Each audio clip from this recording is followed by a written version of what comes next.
Good morning guys, and welcome back to another episode of Look Past Limits. This is day one of this van conversion. In this van build we will be turning this Movano panel van into a tiny home on wheels. So if you haven't already watched the intro video, we'll pop a link somewhere up here to that. And otherwise, let's get on with today. So day one is basically stripping the van and getting a bare empty shell that we can start working with, and then we'll see how we get on with some insulation, maybe some wiring and planning layouts.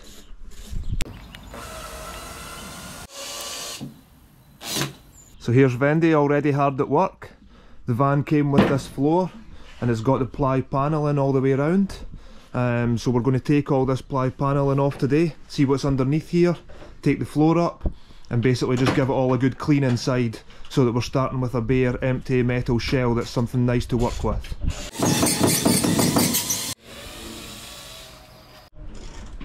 The floor that's in here is in pretty good condition, so we'll probably reuse this. Vendy's making good work of taking these out. It's just held in with these guys. We'll get rid of those, we won't use those again, but we might reuse the wood.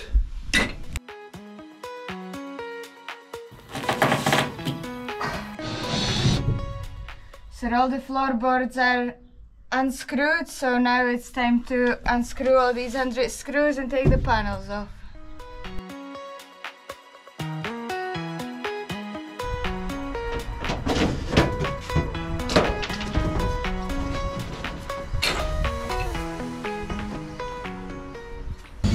So now that the panels are off, it's a bit dusty down there, but look at this. This is like brand new.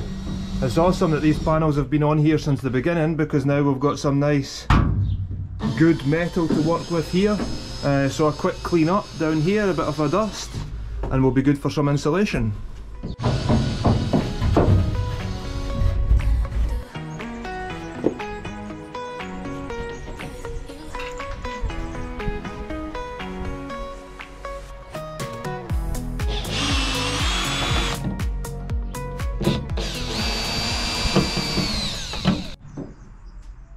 These factory clips are always a real pain to work with, but you can get a special clip tool and it's got a little prong and then you just put it in and lever it off. But if you don't have that, then a paint scraper works well, and you want to just slide it in behind the clip, and in behind the clip there's two skins, and you need to get the paint scraper in between the two skins, and then you can pull it open and when you do that it separates them, and then you can pull the clip out like that.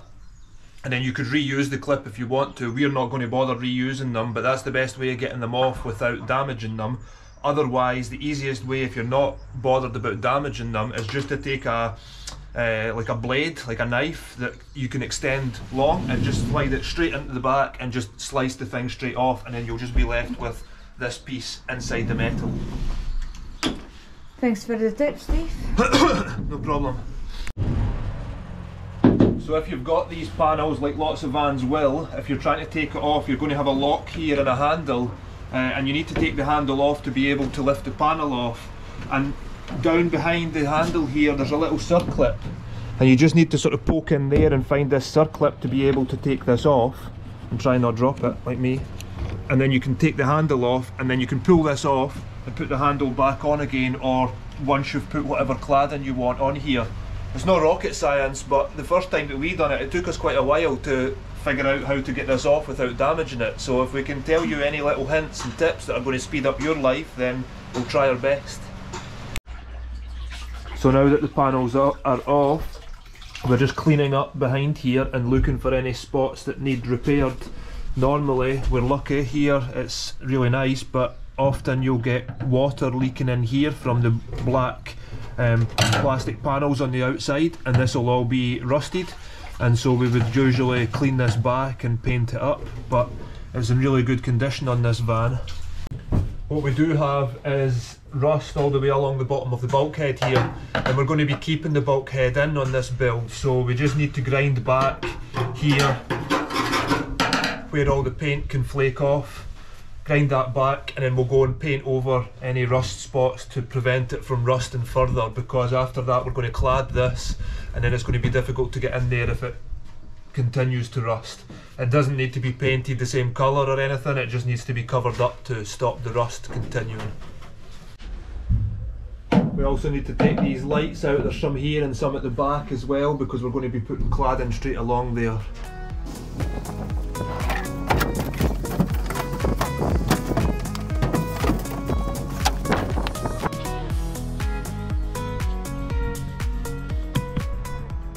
So here's what we're left with underneath the floor. Horrid.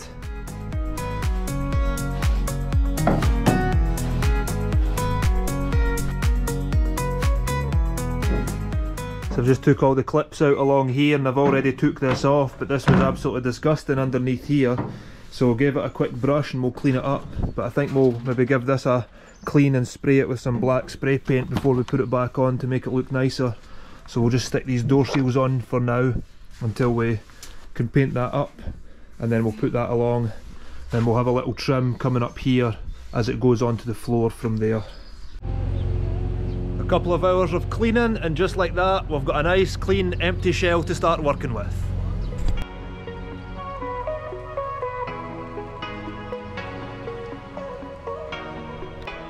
So now we've got a clean van, we're ready for the first step of the build, and the first step is the step that is the most controversial, talked about subject in the whole of van building, and that is insulation. Everybody is so bothered about what they're going to insulate their van with, and I think most videos, most people who are building vans on YouTube have never actually built a van before, so they don't actually know how good the insulation qualities are. They're going by different things online, and it's true that it's easy to get sucked into all of that and get so bothered about what you're using, but we have built vans before and we have lived in many vans, and at the end of the day you're still just living in a big metal box, and it doesn't really matter that much. You want to do what you can to the best of your abilities, and you want to use whatever products suit your budget and the time, but don't get too sucked into all the videos that tell you it must be this or it must be that. With that, we need to say, and we'll probably have to say in every video, that this is not the way to build a van, this is our way to build a van. So you can take what you like from these videos, but this is how we're doing it, and there will be many other more expensive, fancier ways that you can insulate your van, but this is a tried and tested method for us. It works. So what are we using? So we're using 2 cm foam boards on the floor and 4 cm on the roof, and everywhere in between we've got this massive sheep in the back, and we're gonna stick this into the walls. That's a natural, renewable source of insulation. It's just sheep wool. The only treatment it's gone through is a spray against moths. So that's it, super natural, warm. In the past we used to use like a rock wool type insulation for in the walls. It's the easiest thing to pack into all the spaces in the walls and stuff, and in the doors and everywhere else, but the rock wool's horrible to work with, and it's horrible to breathe. You don't want to breathe it, yeah. You don't want to be lying in your bed with that next to it. We used to have to cover it with a vapour barrier and try and seal it all and whatnot. It's just not the best stuff, so now we're using all natural sheep in a bag. So let's get this insulation down.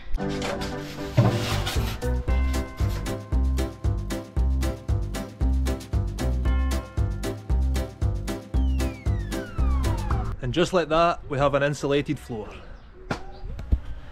So what most people do here is put the wooden beams, and I'm sure if you watch any other van conversion videos, which you probably have done, as they run the wooden beams across and then cut foam board and put it in between, and it gives you something to screw the floor down onto, and you would glue the wood, and it is a good idea, and we have done it in the past. But what we've found is that when you have one full sheet of floor like this that you can put back on, you actually don't need any beams to support it, and the load weight on that floor on top of here will just spread over the foam board like that. So to save time and effort and any additional work, we just put this all across the whole floor like this, and then we'll just put that sheet straight back on top of it, and it doesn't compress at all, and it just sits there perfectly, and then we'll just bolt straight through at a few points, straight through the floor, straight through this, through the metal of the van, and it will clamp it all together. So this is the easiest way that we've found. So now we just need to get this big floor back in here without damaging this foam.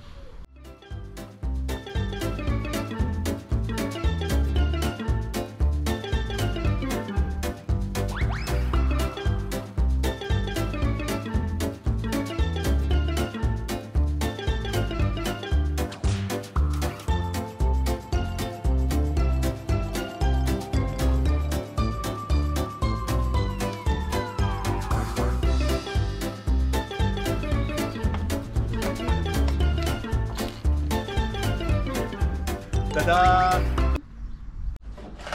Just like that, the floor's back in, insulated. So these two bits over here, we're going to use the old bolts to clamp that down. Then we'll need to cut some sections of ply and slot them in here to fill that over and just put some filler and level it off. Do that on that one as well. Take this off. Fill in a couple of small gaps at the back there. And then we'll cover this in glue. And we'll roll out some lino flooring over it. We're not going to do that today, we'll do that in a few days' time, but that will get done before we do much more building on top of it.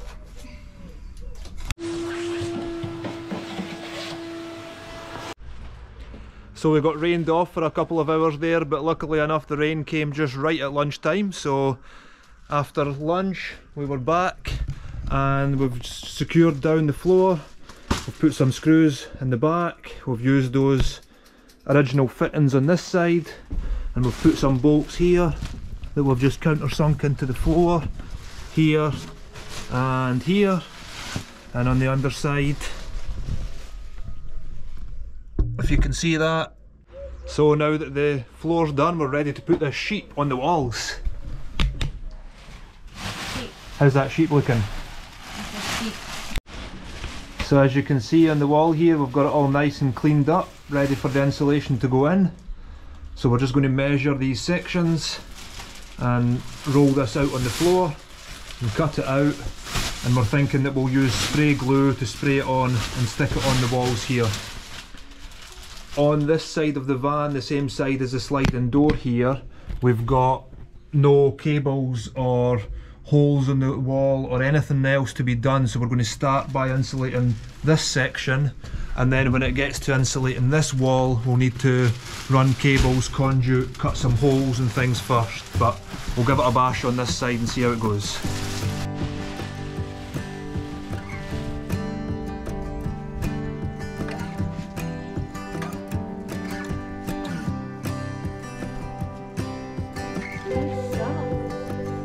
I want this for a blanket, not for a bag.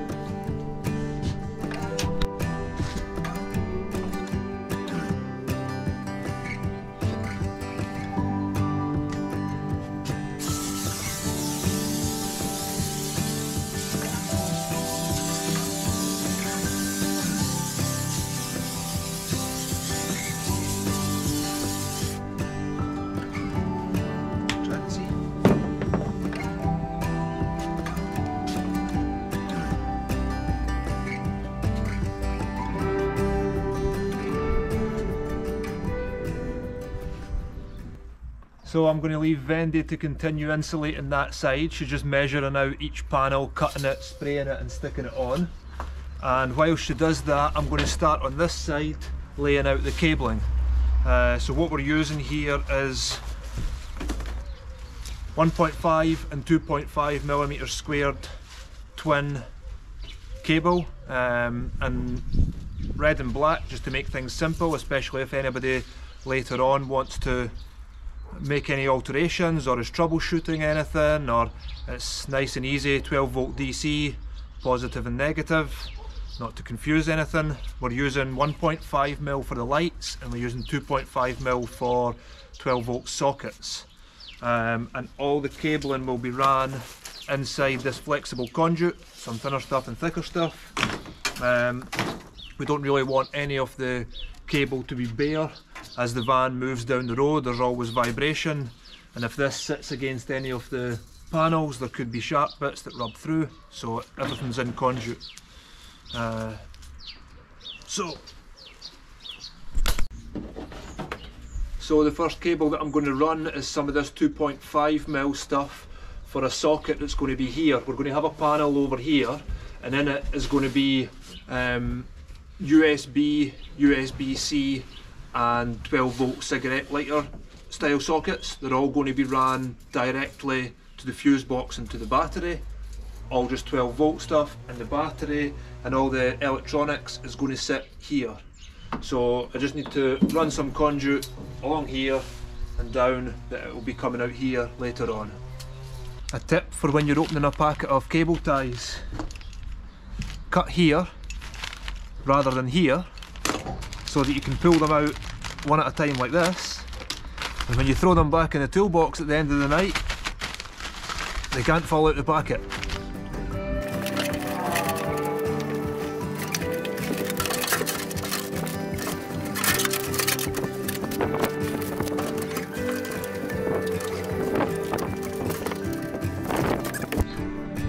So I finished this side insulating with the natural sheep wool. I've got it everywhere. I also stuffed all the offcuts in here, so it's well insulated everywhere. And now, before we do this side, we need to finish the wiring. That's what Steve's up to, so I'm just gonna give him a hand.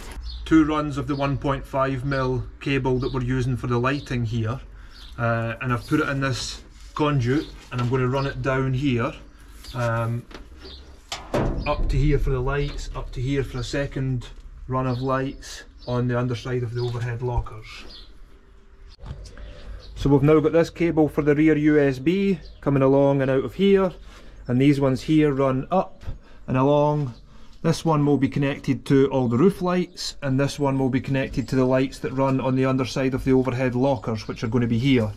They're both in the conduit down in there. We still need to leave space for another conduit to run here for solar cables that will be coming down later. We've got the cables that are here are all labelled, because eventually there'll be a mass of cables here.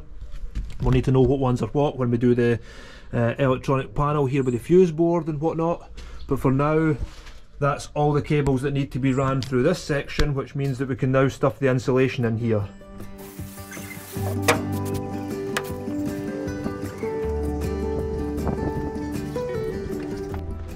I mentioned earlier that we were maybe going to reuse this plastic trim that was along here.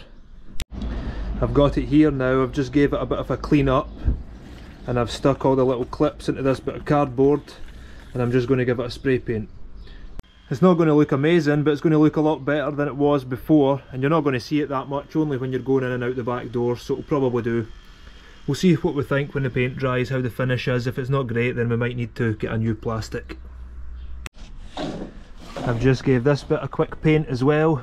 Once this trim's back on here, it's just got a couple of holes here so that the hatches for the doors don't look so bad and rusty anymore.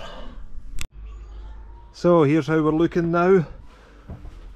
This is all insulated. We've left this open because we're going to cut a window out of here, and in this part we're going to have a water fill point from the outside and an electric hookup point from the outside that we still need to cut in the metal here, so we've left that clear. We've not yet insulated the door or the back doors, but we do have all of this done and this done.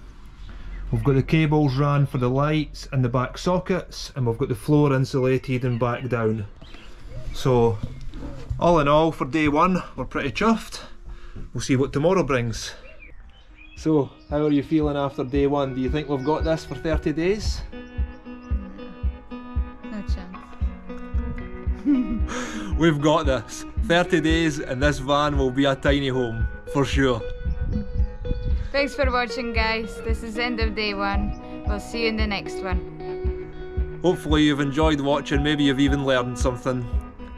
Stick around, keep an eye out. Day 2 is coming soon. Cheers. See you then.